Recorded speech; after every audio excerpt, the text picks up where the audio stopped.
Est-ce que ça t'intéresse de connaître la psychologie pour être un beau gosse? C'est encore plus vrai que pour les femmes. Chez nous les hommes, la psychologie détermine si on est beau ou pas.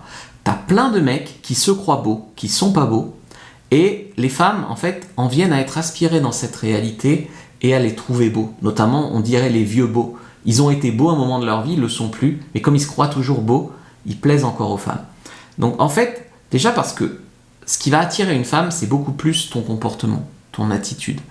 Donc, ton physique, ça va être secondaire, on va dire. Si l'attraction, je pouvais la définir en pourcentage, tu aurais 20% sur ton physique, 80% sur ton attitude.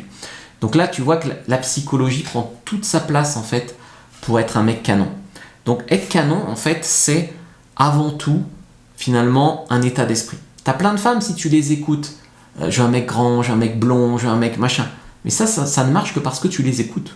Si tu les écoutes pas, en fait, les gens vont dire c'est pas mon genre, mais il a quelque chose. Parce que, en fait, les gens te voient comme tu te perçois.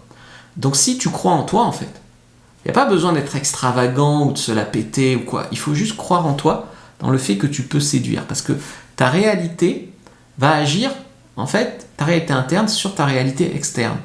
Donc, c'est pas ton apparence qui va créer ton aura, c'est vraiment ta vérité intérieure. Alors ta vérité intérieure, elle s'accompagne de signes en fait externes, comme ta posture, ton regard, ta façon de t'habiller, ta façon de marcher, ta façon de regarder les femmes, ta façon de sourire, ta façon de la toucher, etc. Donc pour ça, je t'ai fait une fiche sur tout le non-verbal, comment le langage corporel t'aidera à séduire.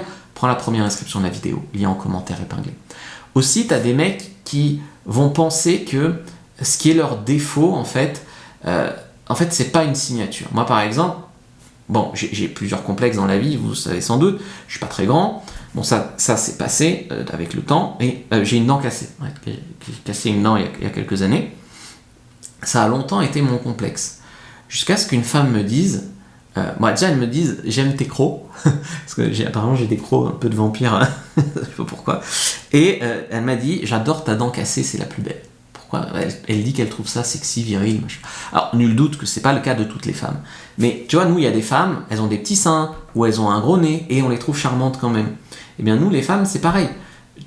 Il y a des beaux gosses qui sont petits, il y a des beaux gosses qui ont un gros nez, parce que ce qui va te rendre sexy, en fait, c'est plus ta dominance faciale, le fait de t'assumer, le fait d'apprendre à communiquer, donc ça va avec ce que tu dégages. Et le fait aussi de ne pas être conforme. Moi, je sais que ce qui fait que je me tape beaucoup de nanas, c'est pas forcément mon physique, c'est le fait que j'ai un style de vie qui est non conforme. Donc, j'assume de parler de sexe, j'assume tout ça, et c'est ce qui fait vraiment la différence. Parce que si tu veux être comme tous les autres, alors t'es moyen. Alors, si t'es comme tous les autres, eh bien, tu dois être grand, riche ou quoi pour séduire. Mais si t'as une personnalité unique, que tu travailles ta personnalité, tu pourras séduire vraiment. Aussi, ton corps, il va beaucoup parler en fait avant de rencontrer les femmes. Est-ce que tu es nerveux? Comment tu parles? Ta posture? Enfin, comme je t'ai dit. Et donc, tout ça, en fait, avant même de parler, tu es déjà rangé dans une catégorie. J'avais fait une petite formation là sur la première impression. Ça s'appelle séduire instantanément. Eh bien, c'est très important. Le charisme n'est pas physique. Le charisme, c'est tout le reste.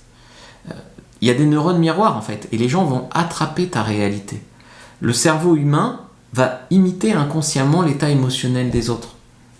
Si je te faisais un cours de psychologie, je pourrais te dire, c'est un peu le chat de Schrödinger, tu vois. Tu prends une boîte, tu mets un chat dedans, et tu fermes la boîte. Okay. Quelqu'un rentre dans la pièce, ne sait pas qu'il y a un chat dans la boîte. Le chat n'existe pas pour lui. Le chat existe pour toi, parce que tu sais qu'il est dans cette boîte.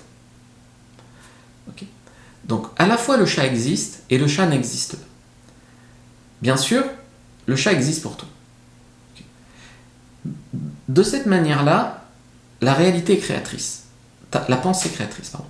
Dans le sens où tout ce qui n'est pas défini, il y a des scientifiques qui ont fait des expériences, ils ont été les seuls à avoir les résultats. Parce que le mental qu'ils avaient a influé sur le résultat de l'expérience. Personne n'a réussi à le reproduire. Par contre, à un moment où plusieurs personnes ont acté une loi ou une réalité, elle se fige et elle devient réelle.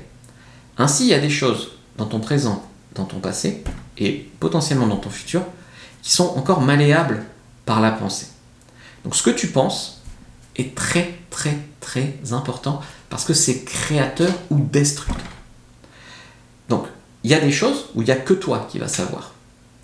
Et dans ces règles-là, c'est ce qu'on appelle ta réalité. Tu es le roi. Tu peux décider.